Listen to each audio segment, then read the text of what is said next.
안녕하세요. X세대 문학관입니다. 45번째 시간으로 찾아뵙습니다.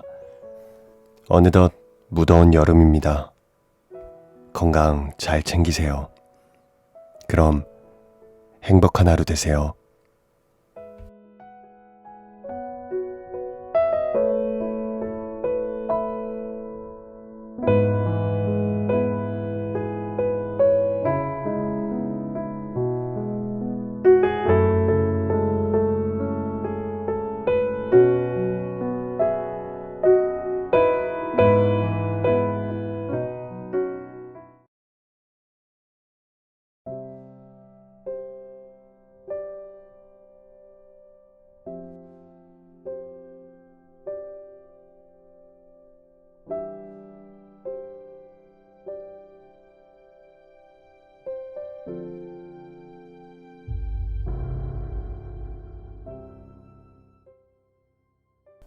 자네 집에 재산이 좀 있다면 빨리 정리해서 챙겨둬야지.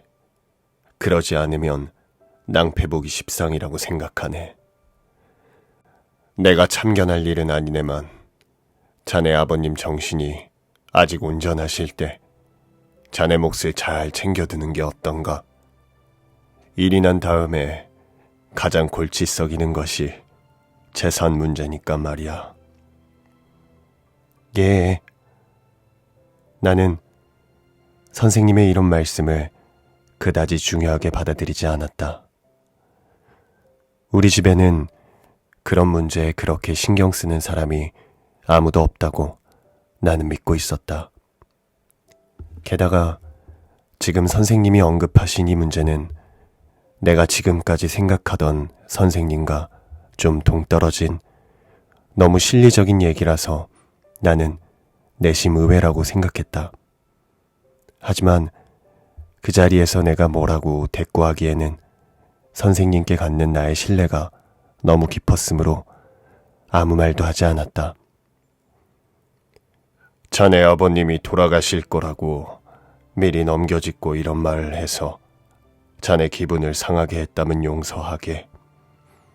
그러나 인간이란 모름지기 누구나 죽는 존재니까. 아무리 멀쩡해 보이는 사람도 언제 가게 될지는 모르는 거잖나. 선생님의 말투는 조금 전보다 훨씬 진중하게 가라앉았다. 아니, 전혀 기분 상하지 않았습니다. 하고 나는 미안해하시는 선생님께 대답했다. 선생님은 다시 자네 형제는 몇이나 되나? 하고 물으셨다. 그러고 나서 선생님은 우리 가족들이 모두 몇 명인지, 친척들은 있는지, 숙부나 숙모는 어떤 분들인지 묻고 마지막으로 이렇게 말씀하셨다. 모두 좋은 분들이신가? 딱히 나쁜 사람이라고 할 만한 사람은 없는 것 같은데요. 모두 시골 사람들이어서요. 시골 사람은 왜 나쁘지 않나? 나는 선생님이 이렇게 추궁하시는데 진땀이 났다. 그러나 선생님은 내게 답변을 생각할 만한 여유도 주지 않고 말씀을 이으셨다. 시골 사람은 도시 사람들보다 오히려 악하기 쉬운 법이야.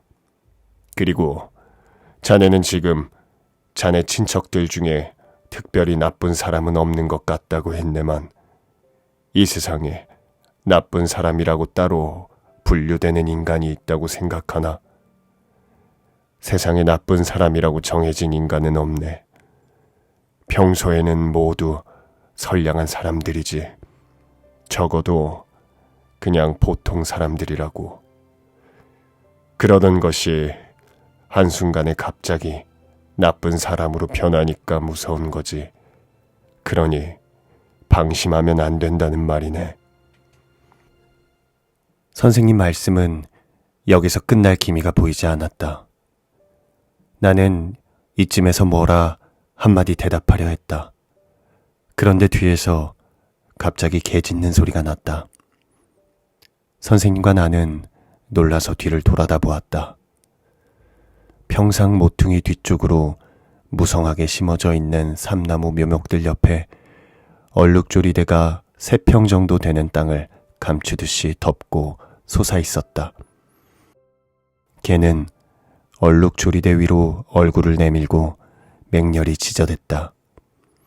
거기에 10살 정도 돼 보이는 어린아이가 달려와서 걔를 야단쳤다. 아이는 배지가 달린 검은 모자를 눌러쓰고 선생님 앞에 달려와 인사를 했다. 그러고는 숙부님, 들어오실 때 집에 아무도 없었나요? 하고 물었다. 아무도 없었다. 누나랑 엄마가 부엌 쪽에 있었는데. 그래, 그쪽에 있었나? 에이, 숙부님도 잘 있었냐고 한마디 하고 들어오시면 좋았을 걸 그랬네요. 선생님은 말없이 미소만 지으시곤 주머니에서 동전 지갑을 꺼내 5전짜리 동전을 아이 손에 쥐어주셨다. 어머니께 여기서 잠깐 쉬겠다고 전해주렴. 아이는 똘똘해 보이는 두 눈에 웃음을 담뿍 담고 고개를 끄덕였다. 지금은 제가 대장할 차례예요. 아이는 그렇게 말하고 철쭉꽃 사이를 헤치며 아랫길로 달려내려갔다. 걔도 꼬리를 동그랗게 말고 아이 뒤를 쫓아갔다. 잠시 동안 그 뒷모습을 보고 있자 같은 또래로 보이는 아이들 2-3명이 대장 뒤를 따라 달려내려갔다.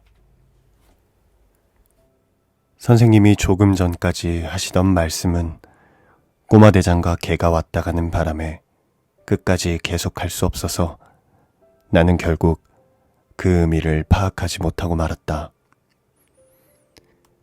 선생님께서 궁금하게 생각하셨던 재산 문제에 대해서는 그 당시 난 관심조차 없었다.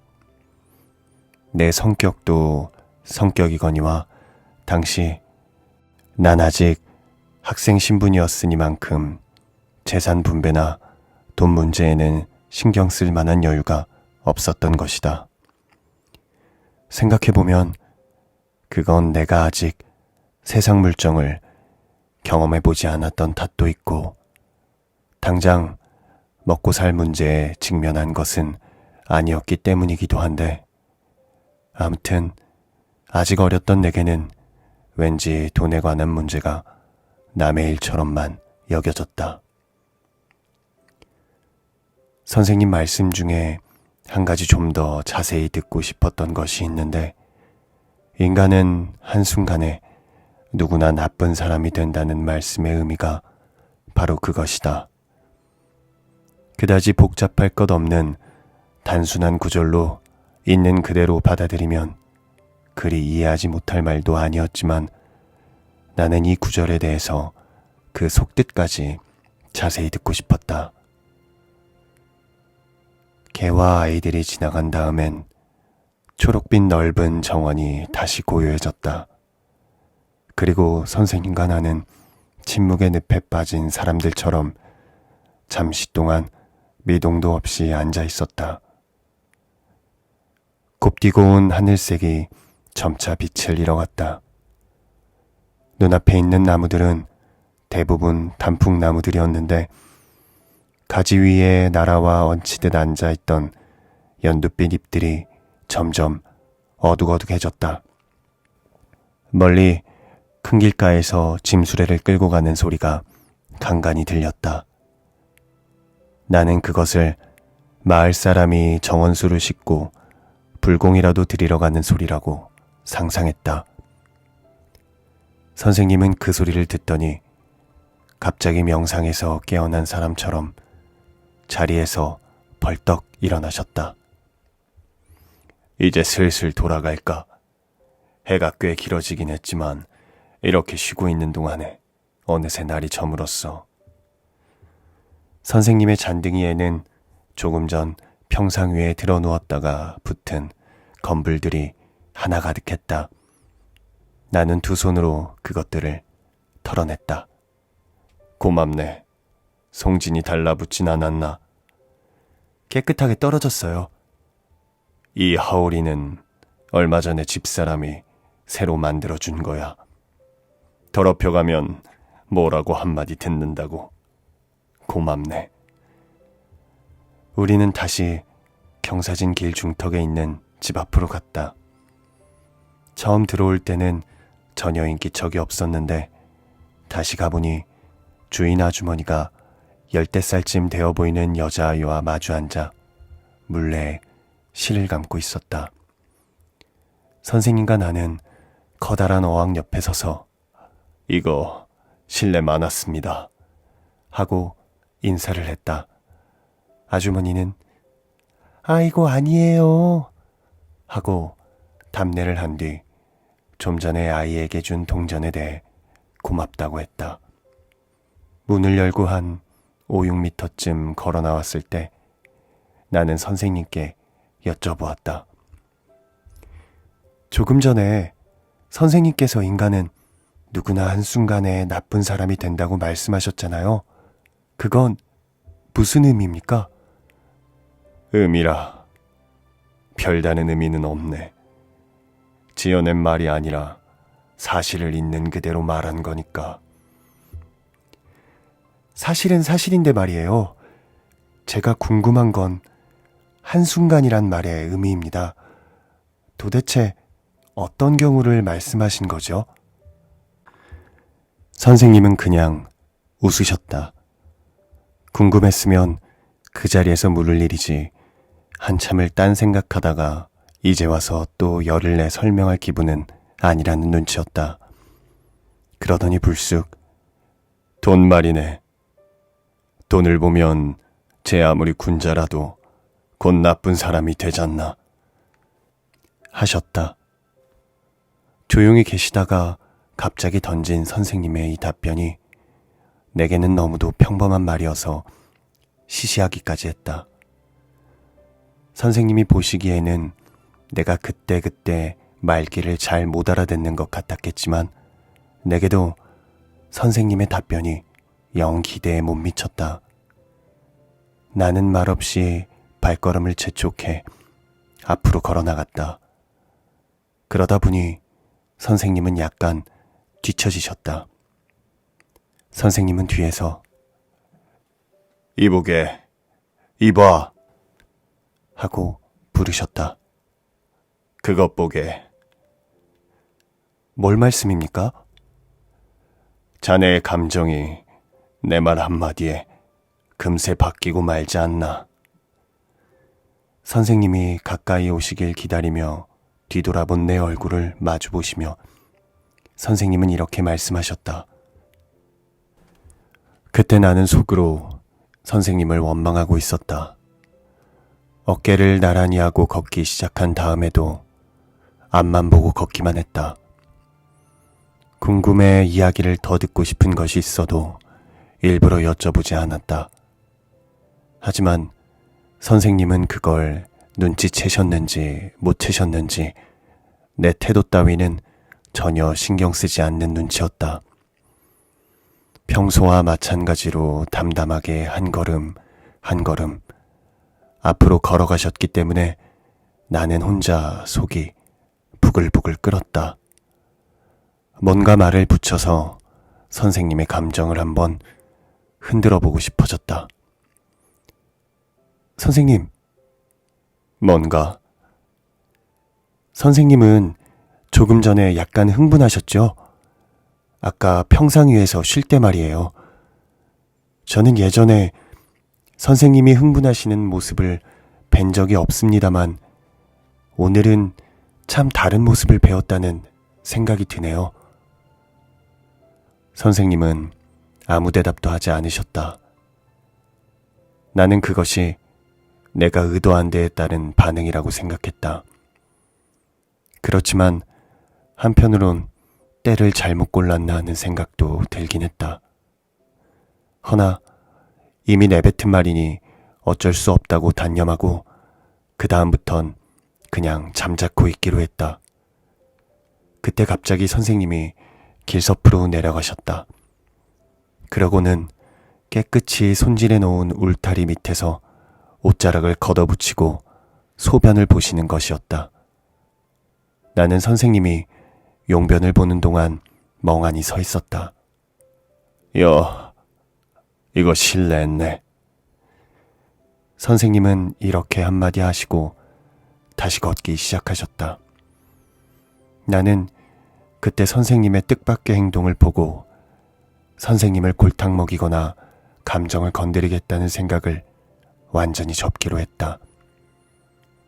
우리는 점점 사람들이 많아지는 길가로 나아갔다. 지금까지는 드문드문 눈에 띄었던 경사진 밭이나 평지가 자취를 감추고 그 대신 좌우로 쭉 늘어선 집들만 보였다. 집들 사이사이 구석진 곳에 완두콩 덩굴이 대나무를 타고 올라간 모습이나 마당 북판에 망을 엮어 닭들을 가둬 키우는 모습이 평화롭고 정겨워 보였다. 시내에 나갔다가 돌아오는 사람들이 줄줄이 옆으로 스쳐 지나갔다. 이런 다양한 풍경들에 정신을 팔고 걷는 사이에 바로 전까지 가슴속에 뭉쳐있던 문제들이 어디론가 날아가 버렸다. 선생님이 갑자기 그 문제를 다시 언급하시기 전까지 나는 사실 깨끗이 잊고 있었다. 내가 아까 그렇게 흥분한 것처럼 보였나? 그렇게까진 아닙니다만 약간... 아니, 그렇게 보였대도 상관없네. 사실 나도 흥분하기도 하는 사람이니까. 재산에 관한 말이 나오면 꼭 흥분하곤 하지. 자네 눈엔 어찌 보였는지 모르겠지만 이래봬 노난 꽤 집념이 강한 남자라네. 다른 사람에게 모욕을 당하거나 사기를 당하면 10년이 지나도 20년이 지나도 잊지 않는다고. 선생님의 말투는 조금 전보다 한층 격앙되어 있었다. 그러나 내가 놀란 것은 결코 그 말투가 아니었다. 말씀의 내용 그 자체였다.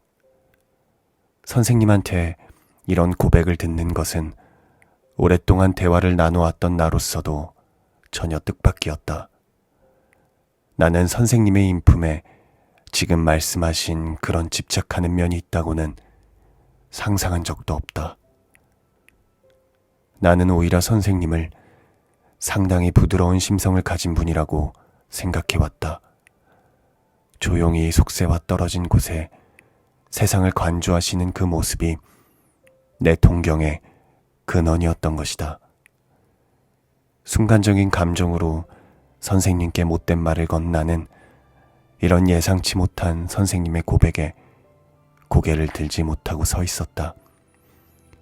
선생님은 이렇게 말씀하셨다.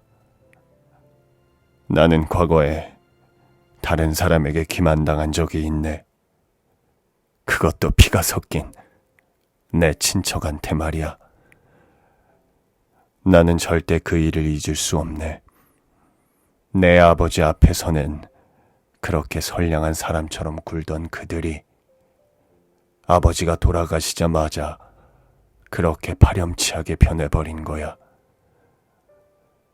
어렸을 때 그들에게 당한 모욕과 기만을 난 나이가 될 때까지도 생생히 기억하고 있네.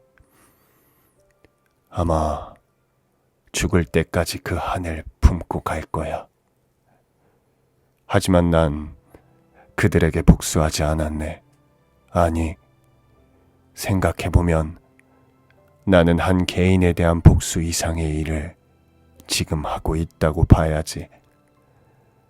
나는 그들을 징후하는 데 그치지 않고 그들로 대변되는 인간이란 존재를 징후하는 법을 익혔네.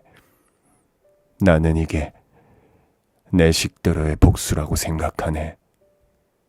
나는 선생님의 아픈 과거에 대한 어떤 위로의 말 한마디조차 꺼낼 수 없었다.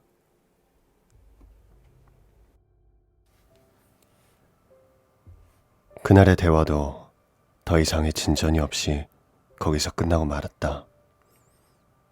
나는 선생님의 태도에 위축되어 감히 무얼 여쭤보거나 대답할 생각도 하지 못했던 것이다. 선생님과 나는 시 외곽에서 전차를 탔는데 차 안에서는 두 사람 사이에 아무 말도 오가지 않았다. 전차에서 내리자 곧 각자의 집 방향으로 갈라져야 했다. 헤어질 때 선생님의 모습은 조금 전까지의 모습과는 사뭇 달랐다. 그리고 평소보다 약간 가벼운 말투로 지금부터 자네 6월까지는 아주 홀가분하게 보내겠네. 어쩌면 일생 중에 가장 좋은 기간일지도 몰라. 마음껏 즐기게나 하고 말씀하셨다. 나는 웃으면서 모자를 벗어들었다.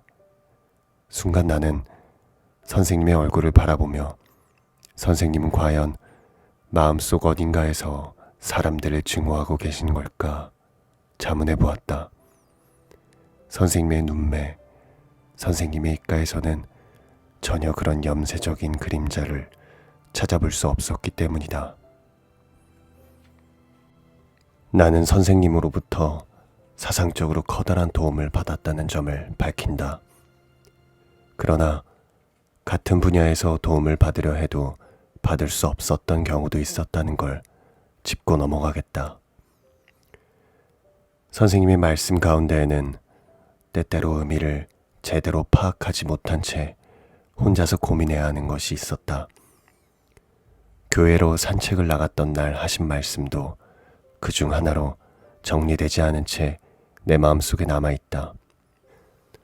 궁금한 걸 못 참는 성격이었던 나는 결국 어느 날 선생님께 그런 내 마음을 털어놓았다.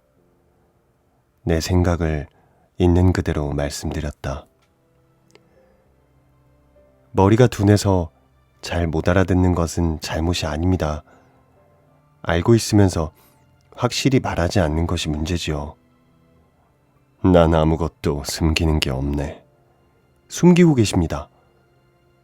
자네는 나의 사상과 내 과거를 혼동하고 있는 게 아닌가? 나는 보잘것없는 사상가이긴 하지만 나름대로 연구하고 깨달은 사상을 의도적으로 남에게 숨기거나 하진 않는다네. 숨길 필요도 없고. 하지만 내 과거에 대해서라면 그건 사정이 다르지. 사정이 다르다고 생각하지 않습니다. 선생님의 과거를 밑거름으로 탄생한 사상이니까요. 저는 과거도 중요하다고 생각합니다. 과거와 사상을 별개의 것들로 나눈다면 저에게는 이미 그 가치를 상실한 것이 되고 맙니다. 그건 영혼이 담겨 있지 않은 인형을 선물 받는 것과 같습니다. 따라서 전 그것에 결코 만족할 수 없습니다. 선생님은 뜻밖의 말을 들었다는 듯이 내 얼굴을 쳐다보셨다. 담배를 들고 계신 손이 살짝 떨렸다. 참 당돌하구먼. 솔직한 제 심정을 말씀드리는 겁니다. 진심으로 선생님의 인생에서 교훈을 전수받고 싶습니다. 내 과거를 밝혀내서라도 말인가? 밝혀내다라는 말이 순간 공포로 엄습해왔다. 나는 그 순간 내 앞에 오랫동안 존경해온 선생님이 아니라 취조받는 죄인을 앉혀두고 있는 듯한 느낌이 들었다. 선생님의 얼굴은 하얗게 질려 있었다. 자네, 진심으로 하는 말인가? 선생님은 재차 확인하셨다. 나는 과거의 한 사건을 계기로 사람을 믿지 않게 되었네. 자네도 예외가 아니었지. 하지만 더 이상 자네만큼은 의심하고 싶지 않네. 자넨 거짓말을 하기에는 너무 단순한 사람이거든. 나는 죽기 전까지 이 세상에 단 한 명이라도 좋으니 마음 놓고 흉금을 터놓을 사람이 있었으면 좋겠어. 자네가 그 단 한 사람이 될 수 있겠는가? 되어줄 수 있겠는가? 자네는 스스로 양심에 한 점 거리낄 것 없는 진실한 사람이라고 말할 수 있는가? 만약 제 생명이 진실한 것이라면 제가 드리는 말씀도 진실입니다. 나는 낮은 목소리로 대답했다. 그래, 좋아. 이야기하지. 내 과거를 숨김없이 모두 말이야. 그 대신, 아니, 그건 상관없어. 하지만 내 과거가 자네한테 그렇게 유익할지는 모르겠네. 듣지 않는 편이 나을지도 몰라. 그리고 지금은 때가 아니니까 그런 줄 알고 기다려주게. 적당한 시기가 오면 내 다 얘기하지. 나는 선생님의 이런 말씀을 듣고 오히려 부담이 됐다. 교수님들은 내 논문에 대해서 내가 평가했던 것만큼 높이 평가하지는 않는 모양이었다. 하지만 어쨌든 통과는 됐다. 졸업식 날 나는 괴짝 속에 틀어박혀 있어서 곰팡내가 다 나는 겨울 양복을 꺼내 입었다. 식장에서 다른 졸업생들과 나란히 서서 보니 모두 더워서 얼굴이 벌겋게 상기되어 있었다. 우리는 바람도 통하지 않는 두꺼운 장막 속에 몸뚱이를 가둬놓고 있었다. 잠시 서 있는 동안에 손에 쥐고 있던 손수건이 흥건해졌다. 나는 식이 끝나자마자 곧장 집으로 달려와서 옷을 다 벗어젖혔다. 창문을 열고 졸업장을 망원경처럼 둘둘 말아 그 구멍을 통해 바깥을 내다보았다.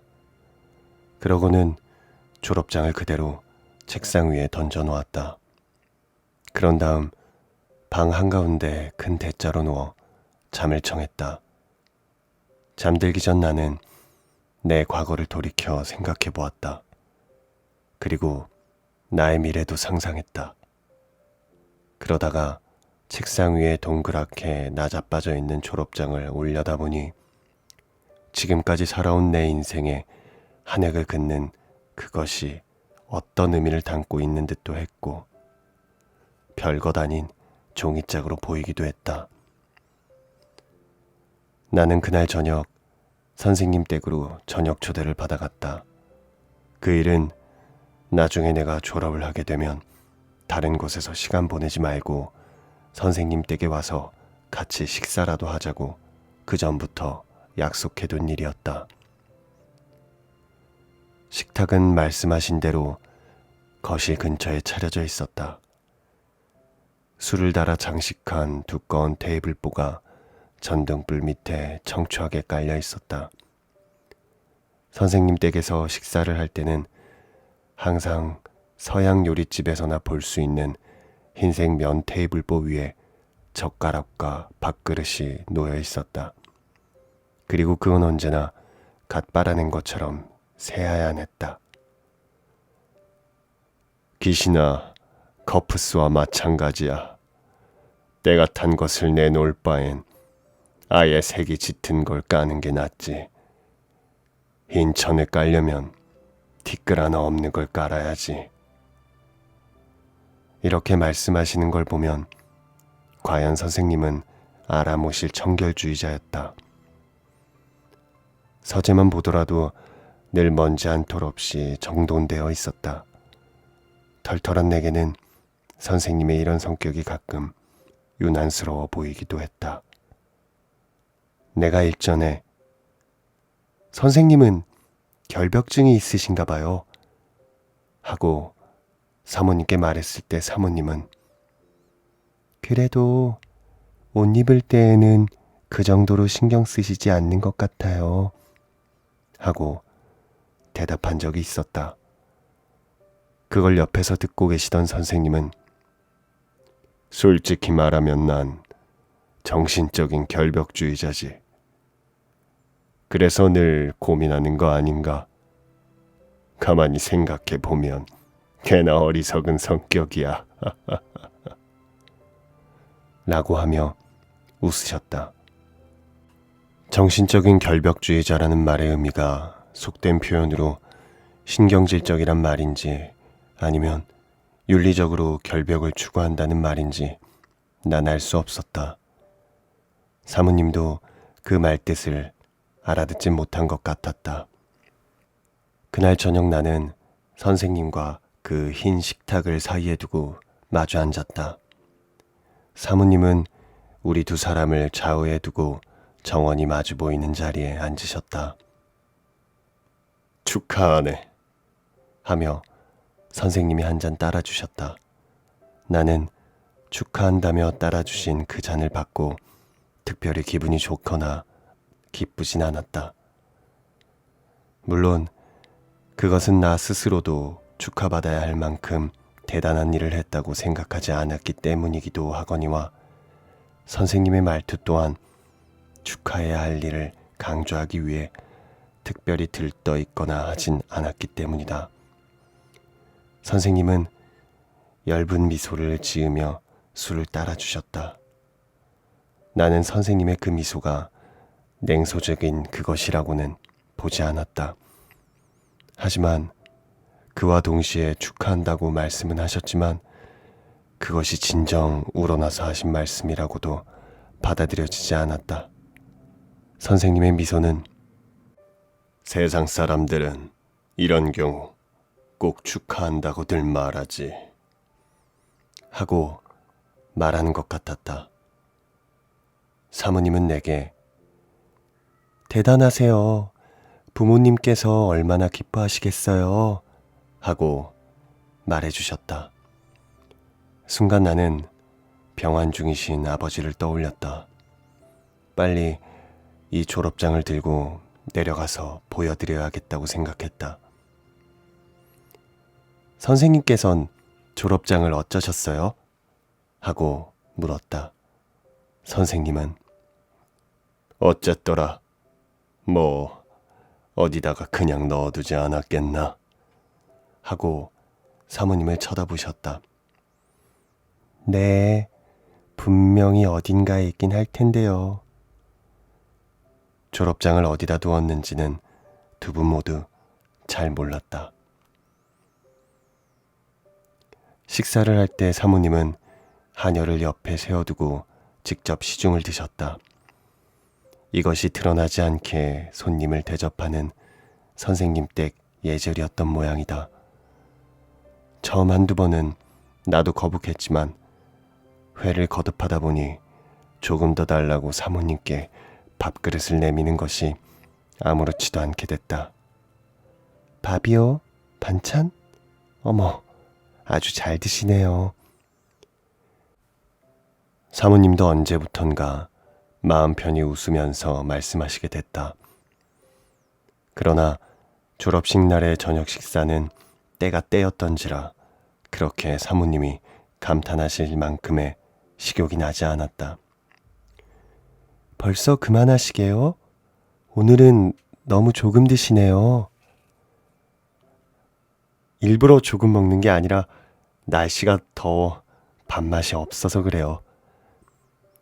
사모님은 한여를 불러 식탁을 물리신 다음 후식으로 아이스크림과 얼음 과자를 내오게 하셨다.